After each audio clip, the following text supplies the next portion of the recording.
The Spin-off Podcast Network. This is Kiwi is back for a brand new season with more inspiring kōrero from special guests including rugby player, father and role model TJ Perenara. My family bring me joy. Rugby brings me joy too, but it's not the same joy as my family brings me. And global dancer and choreographer Kirsten Dodgen. For some reason, people think I'm very intimidating. Listen to the new season of This is Kiwi, brought to you by the Spin-off Podcast Network in collaboration with KiwiBank. Available now wherever you get your podcasts. Kia ora, I'm Alex Casey, Senior Writer at The Spin-off. We wouldn't exist without the ongoing support of our generous members. If you're able to, you can make a donation at thespinoff.co.nz/donate. It's disgusting. I'm vegan, so... Are you? I mean, that's a moot point, Cassie. That is a total moot point.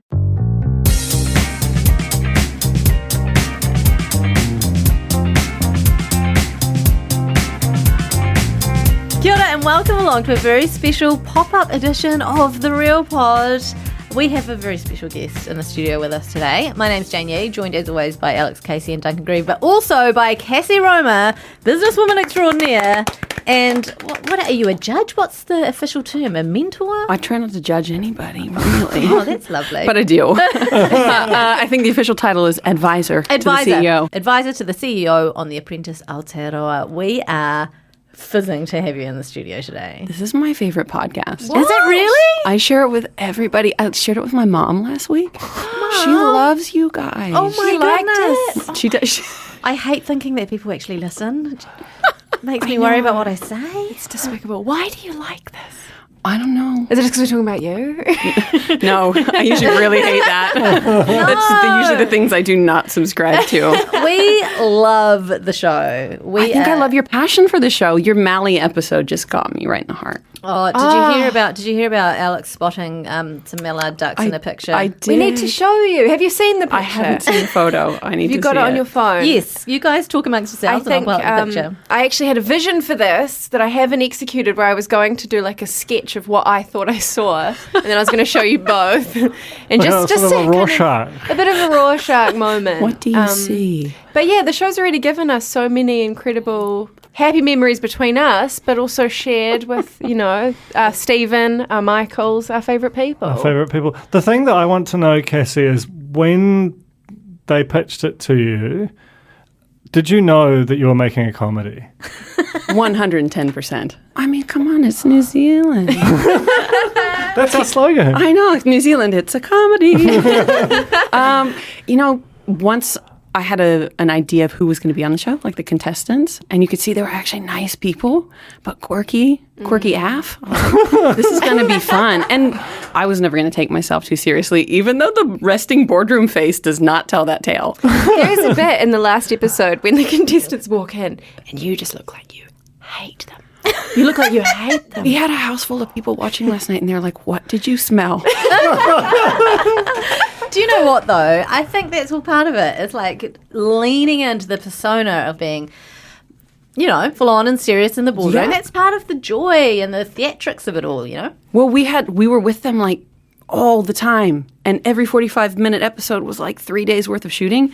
So there was a lot of time to get frustrated. I mean, to be happy too, but by the time we made it to that boardroom, it was like, we actually need to impart some wisdom with you folks before you walk away, because this is either going to just steamroll downhill or you're going to grow. So do you feel like they are growing and listening, or is, because it feels like there's some kind of mix between people who are there because they want to be on the show and just that your normal, I would quite like to increase my Instagram following by a factor of X. And is there a sort of a difference between how your advice is received amongst those two different constituencies? A lot of it had to do with the age of the contestants. The older contestants were they were all there really to help bring their personal brands up. But not all of them listened, I think, for the most part. So JT and we called it our ears in, so we could hear when they were mic'd, whether we were 100 meters away or we were 2 feet from them. And so they learned very quickly that if they needed to talk a little shiz in the background, we could hear it all. So when it became the all listening, all seeing, they started to take a lot more on board. That is insane. Wasn't just the notebooks. Yeah, okay. Before we get on to the notebooks, because I don't want to talk at length about the notebooks, let's just quickly have a look at this. Look at it briefly and then look away and tell me what you saw. You're not looking away. You could see ducks. You could see ducks. If you were Alex That's an Casey. official quote. You could see ducks. This is so validating for I you. have to assume, so I've got it like maybe half size on my computer screen. I have to assume that you saw it full, like Full what size. kind of size are we It talking was here? very large. Giant on the Because wall. obviously It was dim lighting, The though. bigger you get, the more obvious that they are human beings sitting in... Did you glance? Was it like a... I glanced, I took a photo, barely looking, to send to Jane, because I was so excited to be in Hamilton after The Apprentice, to just be in Mallard territory. I mean, that episode did more for Hamilton than any of those campaigns we're ever going to do. If you actually search Mally the Mallard on the social medias, it goes crazy. Really? There are more Mally the Mallard hashtags than the Apprentice Aotearoa hashtags. So Hamilton has actually claimed this. Yes. I mean, they've already got like "Love the Tron" as a kind of crowdsourced slogan. It feels like it kind of works for the city to embrace an ironic and kind of deeply inappropriate mascot and just be like, well, actually, let's just do it. Hashtag Hamilton. I nearly died, 6 feet under pushing Double it hair. How often are you laughing on this show? constantly. Like when you're Not in sitting like a the mean, room. judgy way. But Yeah. in the guys. So my grandmother used to say things like, people talk to hear their heads rattle. Or just, slow down. Slow down, slow down. Everybody was going so full tilt that you're just like, stop and think about what normal humans would do in this moment. So you can hear everyone at all times. You can hear All their channels. hearts race when their hearts race. That's weird. It's like they're very anxious and stressed right now. Turn the key. And Michael trying to get rid of that granola in those last 10 seconds. $2. Oh, that was amazing. Reverse auction. One thing which I'm quite curious about is when I'm watching it, the thing that just shocked me so hard is that more than once when they're pitching a product to a supplier, they don't know what the cost price is, which seems like you'd want to know that. Feels like the first thing you'd come up with. Yeah. Right. So two things. One, that Countdown managed to order so many of something they didn't know the cost price of. But two, is that the peak for you in terms of just shocking kind of naivety, or have there been some others that maybe are yet to come? There's more to come. I'm not going to give you too much away, but that's one of those things about learning too, is how many times do you say, introduce yourself to the person across the table, and also don't lie, but we're going to start talking about things like plausible truths when you're pitching. It's like, go in there and be so confident in your stuff that you're like, $5. So what's the actual price? $1.50. Great. We'll buy all of those. Not just, don't know. Yeah, totally. You can patch over, but nothing is bold. What about a little lady named Josie? She's just got out of surgery. She's got 2 kids. Look, they cut some of Josie too. She had 2 kids just out of surgery, been to the gym, was getting all the housework done. Her car needed to go to the shop. She needed to take it there. Her mom wasn't well. She was earning in the high echelon, and she needed a 2-in-1. She needed... I mean, if anyone needs to save time, it's Josie. It's Josie. So again, I challenged you on that in a previous podcast. As to saying that Josie wasn't believable, and I wish I hadn't now that we're in the same room. But now that I hear the extra bits that we weren't privy to, that you were privy to, yeah, I understand. And Josie just had this backstory where I was going, she is not Josie, she is Superwoman. I feel like Josie is going to be a New Zealander of the Year candidate next year. The biopic is coming.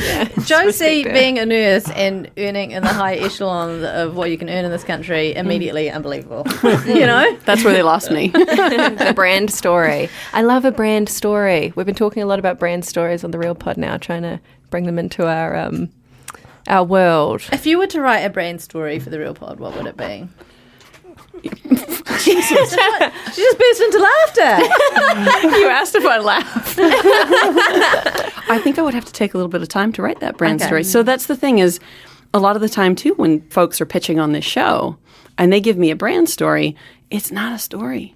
You need a beginning, a middle, end. You need some kind of climax that gets you. Then you're like, what's going on? Where's the tension? Josie's not a brand story. What about mental health? Just the very act of this robe existing, mental health. You're going to I'm really going to be in trouble now. That was another one where I think their hearts were in the right place, especially Stephen, right? He just brings in like this depth and this true care for humans and the planet Care, and all for sure. And care. dogs. And dogs. Yeah. We know he has a science degree. In PE. Yeah. I love you, Stephen. But Same. you know, it's it's one of those things where you just go, Yes, it is. Something to think about. So, your co-advisor, Justin, first few episodes, he felt quite distant and almost, I mean, you were quite sort of yin-yang in some respects, but he's sort of starting to almost enjoy the role a bit. Like, what's your relationship with him like? Because it feels like you'd need each other just to kind of swap, oh my God, you won't believe kind of situations. It's funny, JT and I met 15 minutes before we went to the casting for this, to do our first kind of screen test. Neither of us have ever done anything in front of the camera. And I asked him the dumbest question ever. Like, he rolls up, he's like 6'3", he's a big, handsome man. And I was like, hey, what's your sense of humor like? Of all the things in the world, like, I know how intelligent this man is and all the things he's done in the world and how good he is. He gives his time to, like, Starship Hospital and, like, he's a dad. What is your sense of humor like? And he just deadpans me with that JT look. He's like, well, I think I'm pretty funny. And from that point on, it was like, okay, we're going to be besties. Our birthdays are like a day apart. And so we really hit it off. And if I hadn't had a JT, I think I might have had a rough ride. But instead I had like a beautiful, beautiful time because, man, is that man funny. And he's going to come into that. How much time did you spend with Mike? Mike Barrow. Mortgages. And real estate. And motorbikes.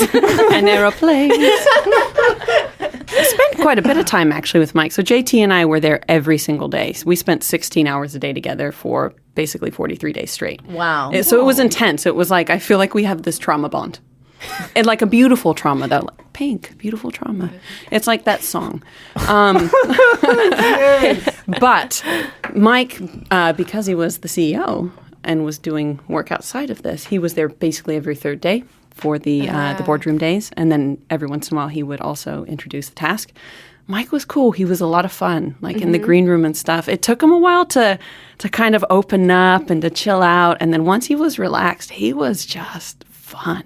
The points. Yes. Can you talk us through I can talk the you through the points variations? because I know you've had questions. So first things first, it's a new point every week.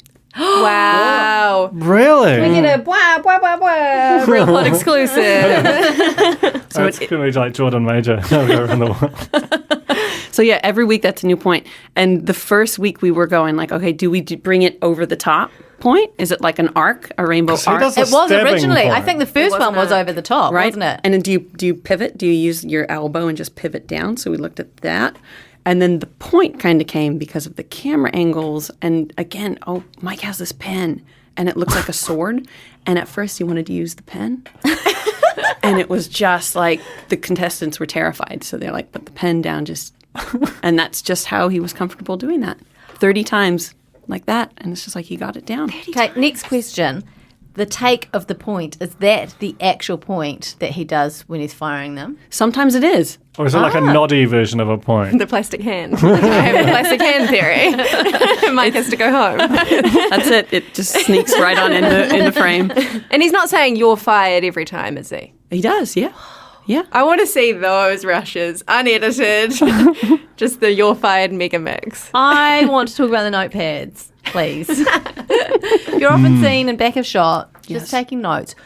Are you writing notes? Are you writing your self-to-do list, shopping list, doodling, a little bit of everything? What's going on there? I wish you would have just stopped with, are you writing notes? And my answer would have been yes.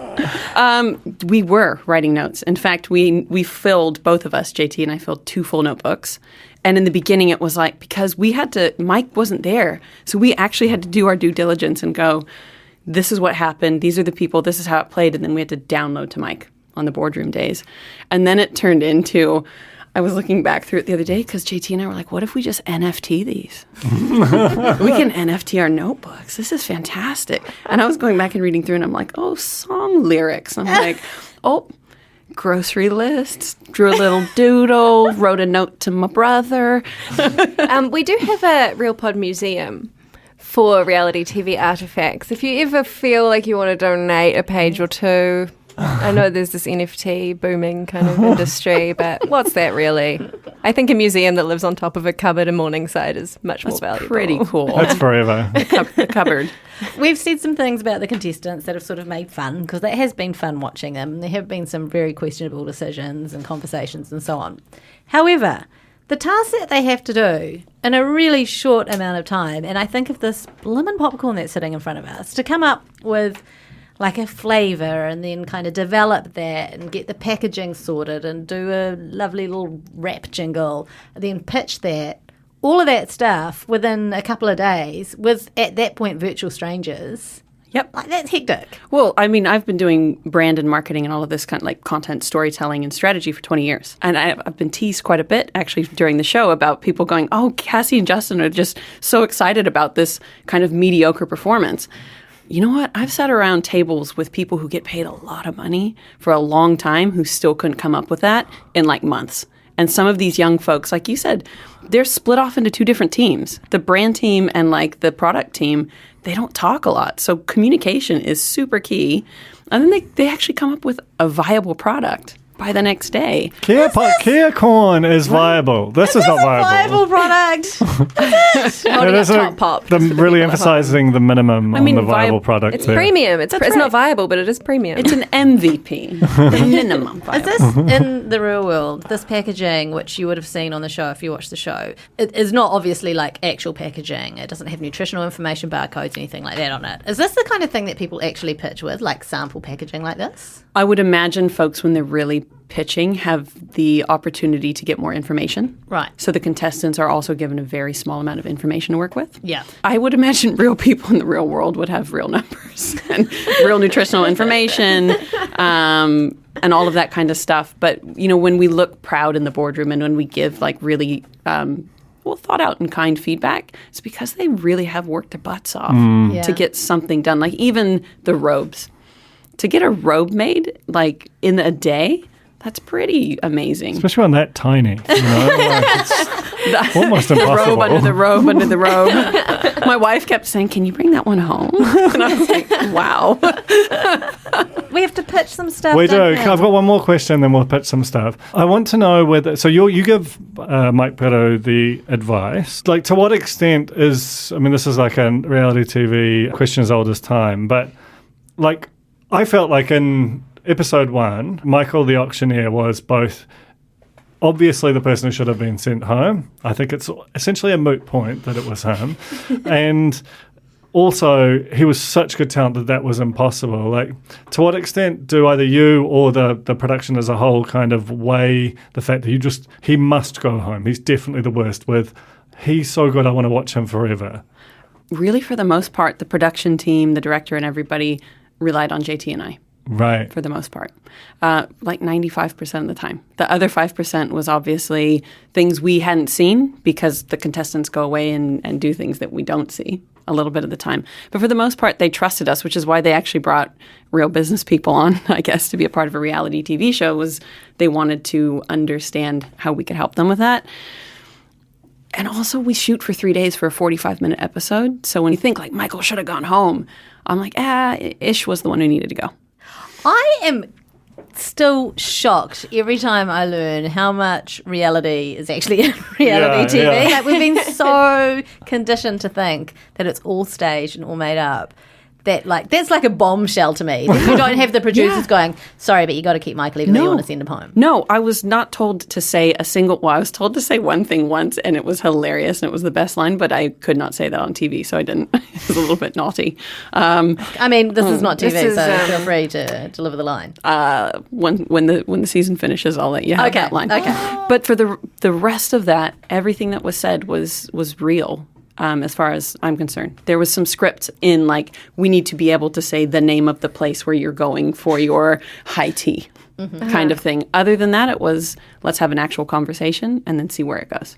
That's why it's so good. That actually makes the boardroom so much more terrifying when you think about it. Totally. And you can't see the cameras in the boardroom. What? So my stink face, like they're double-sided mirrors. And you forget there are cameras, so you actually get to know the people. And so when I'm talking to Michael and I have my hand up and I'm going, Gabe, be quiet because you are just saying a lot and meaning nothing. Like, we're in that moment together. Wow. Yeah. Is it a set?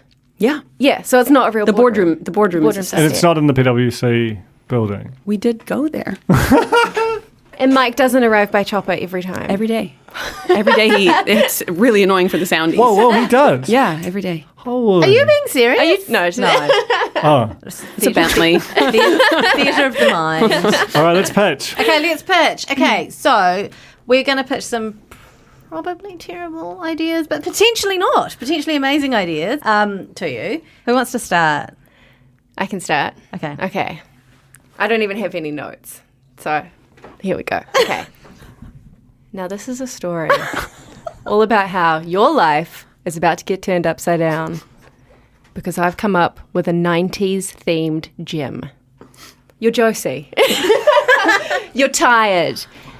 You're caught up. You've got 2 kids. You're out of surgery. You're a busy nurse earning a lot of money.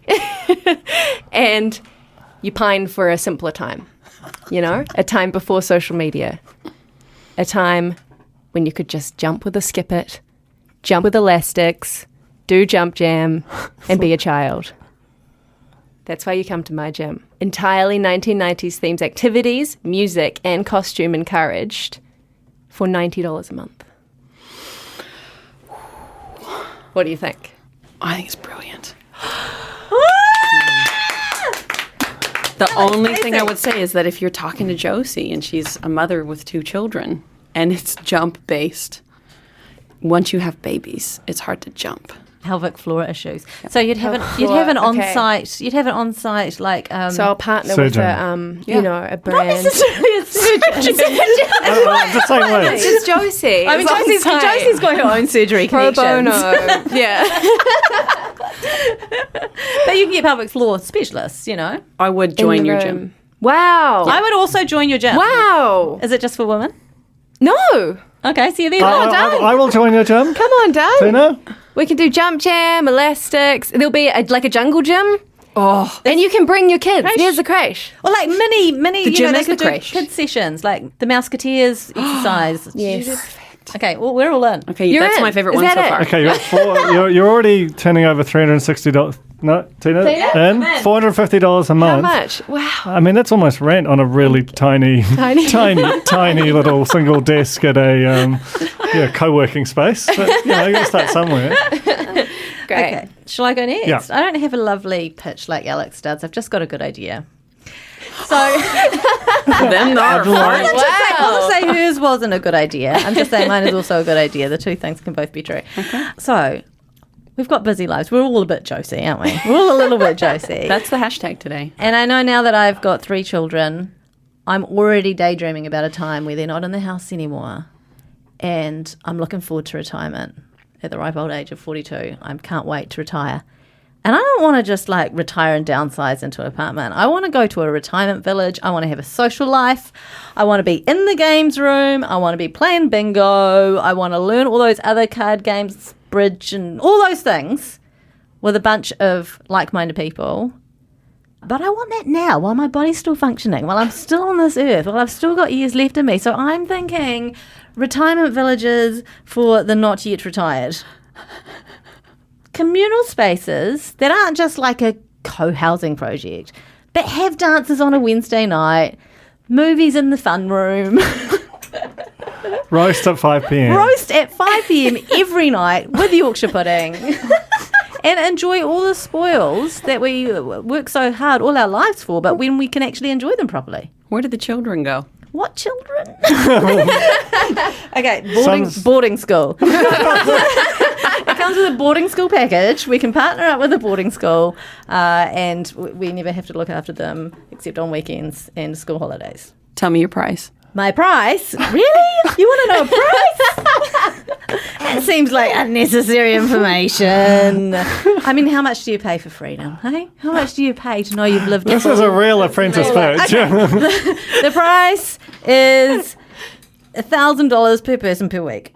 But you're Josie. You're earning a lot of money. You're at the top echelon You're of the top earning. echelon. Okay. You're getting a free roast dinner every night. I like the idea of it. Thank you. I like the I idea. know I need some work, but this is just top line. It's a great idea. Thank it's a you. good start. Who's with me? Who's coming? It's all inclusive, right? It's all All the inclusive. road And you're does that putting. as many children as you want to boarding school No, for $1,000 a week? No, the boarding school's an extra pack. Oh, you're out? No, I'm in. Of course I'm in. Tina's Tina's in. in. We're all in. We're all in. Great. I mean, there's a 90s gym just around the corner. It's amazing. Kids there. What do you got, Dunk? All right, mine's unfortunately kind of serious, but because I just think about this all the time. It's incredibly boring. Apologies in advance. Basically, you're at your old people's home. You've got this bang young people's bod home. from going to the 90s gym the whole time. Your young old people's home. But every so often you tire of your 5 p.m. Yorkshire pud and you want to go out somewhere else. There is a huge amount of amenity captured in the value of Auckland house prices from having a great local restaurant and bar that isn't seen through the cash register of those businesses. So, which is why that hospitality is low paying and why they're always folding and going under. And when that happens, everyone in the neighbourhood loses. But when they've got a great bar or restaurant, you're probably getting some kind of 5 to 6 figure premium on your house by having some proximity to those venues. I'm proposing basically a gym membership, but for restaurants and bars, where you pay a set price for. It's a relatively low price, but enough people do it, you get access to, like, maybe it's an exclusive meal, maybe it's a preferential booking on a table, maybe it's a cocktail that no one else can get, maybe it's a certain night of the month, which is just for your members, but it helps keep them in business, helps them be able to pay their staff properly, and just mainly means that, you can have COVID-19 happen, you could have kids and be out of the going out period.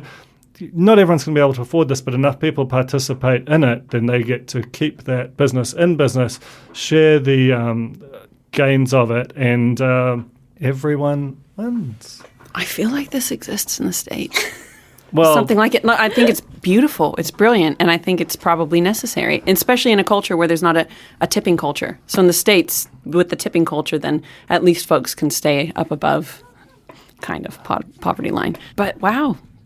You've just hit me right in the feels. I'm a little bit hungry now. Yeah. So you go to the gym, you work out, you go back to your old young person's old place, and you have your fun, and then you support your local community. it's a whole joined up ecosystem of Real Pod Inc. ventures. Cinematic universe. I hate to challenge you, but just one question from a sort of a when the facts change point of view. Are you suggesting something that during a housing crisis will drive up the value of property? No, it ensures that the value of property is not just captured by the homeowners, but is also with working people and the businesses surrounding them, particularly in the hospitality trade, notoriously the hardest in You New Zealand should to work in. Be a politician. There's a little eyebrow raise there. Duncan Grieve against Max Key, 2044. I'll be 1,000 years old, but I'll be living in a great home and going to a great gym. Cassie, do you have any other tidbits you're dying to share with us about the show? Dying to share. Or anything that we've talked about on the pod that we've just got extremely badly wrong that you want to have us up about? Or advice No. for us as a Real Pod, No. a struggling local independent business, the Real Pod. I think the Real Pod, just stay authentic. No, you're just struggle quiet. to do anything but. I think that's why I love listening to you every week. Like, I actually refresh every week to see when I can listen, and then I kind of record the little snippets and I put it in my stories. And because you actually have like real conversations. Strange it's called the Real Pod. But like it's quite refreshing to get the piss taken out of you by people who seem like really nice people. We are not taking the piss out of you. To be clear. No. We are not. The contestants mostly. But again, we have this kind of like disclaimer that it's all about what we're shown on screen. It's not actually about It's the not your people themselves. personality. Yeah. It's- I go to their Instagram profiles, and I'm like, I love you. You're amazing. Stephen standing in the waterfall with his shirt off is like something I've never seen before. Those eyes. They are wild eyes. Yeah. The deep Yeah, we can't talk about the deep anymore. Doesn't do take that out. anything for Well, me. what's wrong with that? I don't know. I I don't know, it feels like we're objectifying. I don't want to do But that. isn't that consent based? I feel like he doesn't put that on show if he does not want to be objectified. Yeah, well, D'Angelo's got some competition. Just saying. Wow. He sure do. Speaking of 90s gems. There we go. No, I think just keep watching. As you noticed a little bit earlier, JT's starting to really kind of hit his stride and get quite comfortable in front of the camera. And I think my hard-ass nature is going to be called into question when my makeup, we find out, is not waterproof. So there's one. Who do you think I weep over when they leave? Who's the first person I weep over? Whoa! Because let me put it out there, the director was like, we have never seen someone cry that much. Wow. Yeah, because it becomes, you get to know them so well, even though we're not talking like this. You get to know them and a little bit about their lives and what kind of people they are. So as we get further into this show, it becomes more and more real. It is their heart and soul on the line. And so when they leave, it is not an easy conversation. And we had lots of round tables, JT and Mike and I, going, this is who we think should go. And we did not always agree. I feel like I'm probably going to weep when you walk out the door today. So I feel like we've gotten to know you, and it's been such a pleasure. It's really amazing to have people who we're talking about on the podcast actually listen to it and be happy about it. Not be angry. Not be angry with us, and to share it. And so, like, that's, we're so grateful and hugely appreciate your time. I have a giant crush on Duncan. We know that. Yeah. Oh, no. Oh, he's gone all coy. Make that very clear. Could you fire us to end the podcast? I feel like that's weird, right? Is that appropriation of Mike's? What about you're hired? That's even better. Yes. So we have friends over every Monday at our house, to like different groups of friends to watch. And every week my daughter's like, Mom, when they walk in, just say they're fired. And I'm like, I can't. Just like I can't say the other fellow's name who used to be the CEO in America. I can't do those things, but I can say you're hired. Okay. All right. All three of you, you're hired.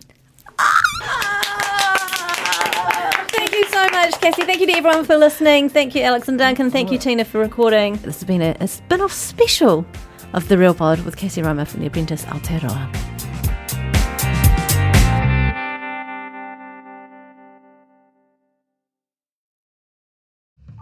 Kia ora, this is Toby Manhire, here to urge you to tune in to Gone by Lunchtime, a podcast with me, Annabelle Lee Mather and Ben Thomas, tackling the world of New Zealand politics, from policy to polling, from scandal to psychodrama. Listen to Gone by Lunchtime, brought to you by the Spin-Off Podcast Network, wherever good pods are sold. Kia ora e te iwi, Te Aihe Butler here, podcast manager at The Spin-Off. If you enjoy listening to our podcasts, consider supporting our mahi by signing up to become a Spin-Off member at thespinoff.co.nz/donate. The Spin-Off Podcast Network.